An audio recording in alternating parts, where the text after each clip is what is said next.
I had heard about the California Conservation Corps, and it sounded like a dream. I was like, oh my goodness, this is exactly what I want to be doing.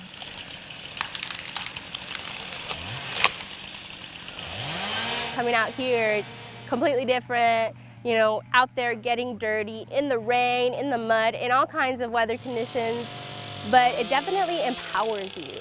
You know, you feel like you can do anything.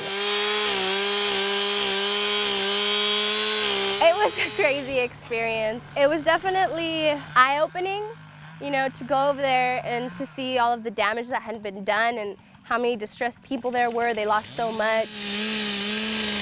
You definitely feel like you're helping more when you're doing the chainsaw. My first time doing a slash cut and falling a tree, so that was really cool. It's really new for me since I haven't really ever handled a chainsaw, and so I'm really glad that we had this field day.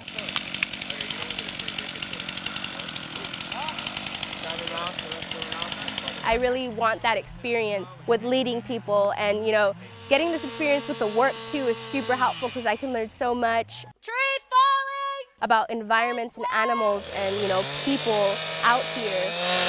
I feel so privileged to get to like work out here in such beautiful places.